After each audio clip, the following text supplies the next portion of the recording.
Hello, तो कैसे हैं आप सभी लोग। स्वागत है आप सभी लोगों का मेरे ब्लॉग में। आज मेरा काम सब समझिए कि ख़त्म हो गया। मैं बाहर से आई थी तो थोड़ा घर अस्त व्यस्त था। सारे काम को ख़त्म करते करते बाहर से आने के बाद बहुत सारे कपड़े जो होते हैं उन्हें अनपैक करना होता है। फिर जितना भी पहना है हमने उसे तरीके से रखना होता है। जिसे प्रेस करना है, प्रेस करवाना है, मतलब जो भी धुलना है, पॉलिश करना है, वो सब कुछ करवाना होता है। तो समझिए बाहर से आने के बाद बहुत सारे काम ऐसे होते हैं जो करना होता है, तो हम लोग वो सब करते हैं। तो वो सब करते करते पूरा टाइम निकल गया और आज से मैं फ्री हो गई। फिर सोचा मैं आप लोगों से थोड़ा ब्लॉगिंग कर लूँ। ब्लॉग नहीं बनाऊँगी तो आप लोगों के साथ मैं जुड़ कैसे पाऊँगी, तो बस ब्लॉगिंग करने में बैठ गई। तो और आप लोग बताइए कैसे हैं आप लोग। कमेंट बॉक्स में मुझे बताइएगा अपने बारे में। आप लोगों के घर छठ पूजा हुई थी या नहीं, और किसने किसने छठ में अपने घर में एंजॉय किया, आप लोग कमेंट बॉक्स में मुझे ज़रूर बताइएगा।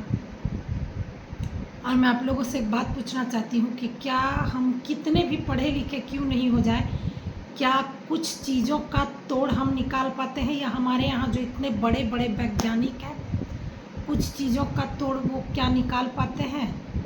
सृष्टि चलाने वाला एक ऊपर बैठा है, और उसके आगे हम लोग कितने भी टैलेंटेड क्यों नहीं हो जाए, कहीं कहीं हमारी बुद्धि जहाँ चलती है उस जगह से बहुत आगे वो बातें निकल जाती हैं।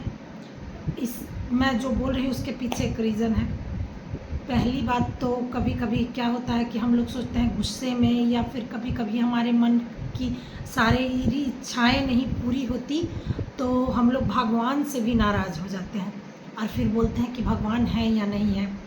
तो उसका अभी जीता जागता सबूत पता नहीं क्या, जो हमारी स्वर्गीय शारदा सिन्हा जी जो थी, जिनका निधन छठ के समय हुआ, और उन्होंने मतलब छठ का गीत, या जब भी सोचिए तो छठ के गीत के नाम पर शारदा सिन्हा जी का ही गीत बजता था।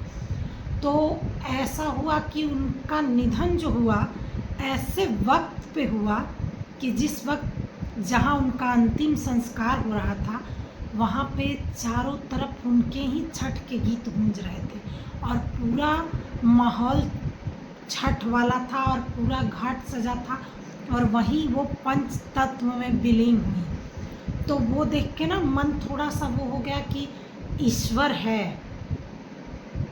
जो चीज़ हम सोचते हैं, जैसा सोचते हैं, और जिस चीज़ को हम तहे दिल से सोचते हैं, भगवान हमें कहीं ना कहीं उस तक पहुंचाता है। उनका एक गीत था कि हम न जाए पटना के घाट पर, हम हूँ अरगिया देव हे छठी मैया, हम ना जाई दूसर घाट देखब हे छठी मैया। तो ये गीत मुझे उस वक्त याद आ रहा था जब मैं उनका अंतिम संस्कार का कोई भी वीडियो देख रही थी, तो मुझे वो बातें याद आ रही थी। तो कुछ चीज़ें ऐसी हैं जो हम लोग कितना भी पढ़ लिख जाएं, कुछ भी कर ले, उन चीज़ों का तोड़ नहीं मिलता है। हम अपनी संस्कृति से जुड़े रहते हैं। जैसे देखिए ये मंगलसूत्र हम पहनते हैं, कितने भी पढ़े लिखे क्यों नहीं हो जाए, मेरा मानना है कि कुछ चीज़ें जो हैं, ये सिंदूर, ये बिंदी, दकियानूस ख्याल नहीं हो सकता है, इसे ही हम ये नहीं कह सकते, ये हमारी संस्कृति है। और इसे लगाने से मुझे नहीं लगता है कि हम पढ़े लिखे होकर अगर लगाते हैं तो हमारा कोई ये कहे कि आप इन सब चीज़ों में विश्वास करती। विश्वास नहीं, ये हमारी संस्कृति है और सभ्यता है। और मुझे कमेंट आया था, आपका कमेंट मैंने पढ़ा। आपने लिखा था इस धागे के बारे में कि आप एजुकेटेड महिलाओं को ये दिखाकर आप क्या साबित करना चाहती हैं कि, तो आपने अच्छे वे में लिखा, मुझे बुरा नहीं लगा। लेकिन कभी कभी क्या होता है कि हमें चोट लग जाती है किसी हाथ में या किसी पैर के उंगली में, बार बार उसी पैर की उंगली में चोट लगता है, तो एक कहा जाता है कि उसमें काला धागा बांध लो तो फिर वो चोट आपकी जो है बार बार नहीं लगेगी। और ऐसा मैंने देखा है कि वो करने के बाद सच में ऐसा होता है। तो ये सिर्फ एक लॉजिक है, ये कोई दकियानुश विचार नहीं है। और ना ही मैं मानती हूँ कि इसको पहनने से कुछ, मैं दिखा तो रही नहीं थी, ये चूड़ियाँ हैं तो कभी कभी ऐसे सरकती हैं तो दिख जाती है, और ये मैं हमेशा पहनती हूँ क्योंकि कभी चोट चपेट लगती है तो कहा जाता है इसको पहनने से कि चोट नहीं। तो बाकी कोई और बात नहीं है। बाकी रही बात, मैं भी दकियानूस विचारों पे कभी भी ध्यान नहीं देती हूँ। कोई मुझे कहे कि बाबा के रैली में चली जाओ, मैं कभी नहीं जाऊँगी, क्योंकि मुझे भगवान पे भरोसा है, भगवान के किसी एजेंट पे मुझे भरोसा नहीं है। मुझे लगता है कि मैं जो भी भगवान से मांगूंगी वो मुझे भगवान देंगे, कोई आदमी मुझे वो दिला नहीं सकता। तो मैं वो सब चीज़ें मानती हूँ कि वो सब जो है दकियानूस विचार है, मेरा मानना है ऐसा। बाकी लोग अपनी अपनी राय रखते हैं, अपनी लोगों की सोच है, उस पर मैं कुछ नहीं बोलना चाहती, क्योंकि अगर मैं कुछ बोलूँगी तो मैं ट्रोल हो जाऊँगी। लोग सोचेंगे कि ये तो अपना अपना सबका विचार है, मेरा लेकिन ऐसा विचार नहीं है। तो बस मैं इसी वजह से ये मैंने पहना है, और कोई बात नहीं है।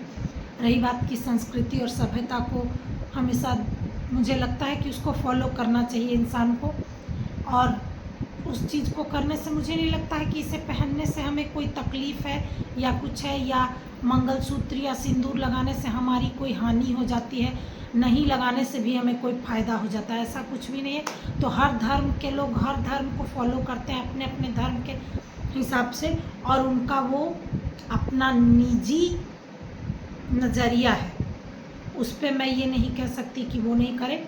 तो यही बात है। बाकी आपका कमेंट अच्छा लगा मुझे कि आप लोग इतना मुझे स्नेह और सम्मान देते हैं कि मेरी छोटी छोटी बातों पे भी ध्यान देते हैं। तो ये बात आपकी मुझे अच्छी लगी, इसलिए मैंने सोचा कि मैं ब्लॉग के दरमियान आपकी बात का भी जवाब दे दूँ। तो बस यही छोटी सी बात थी। बाकी आप सभी लोग मुझे बताइएगा कि क्या पढ़े लिखे होने के बाद कुछ चीज़ों का लॉजिक जो है क्या आपके समझ में आता है?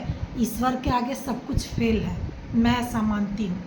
तो बस यही आज का मेरा ब्लॉग का कहने का मतलब था। आप लोग कमेंट बॉक्स में बताइएगा कि मेरा ब्लॉग आप लोगों को कैसा लगता है, और लाइक कीजिए, कमेंट कीजिए और मुझे शेयर कीजिए, ताकि मैं आप लोगों के साथ ज़्यादा से ज़्यादा जुड़ पाऊँ और आप लोगों का स्नेह मेरे ऊपर हमेशा बना रहे।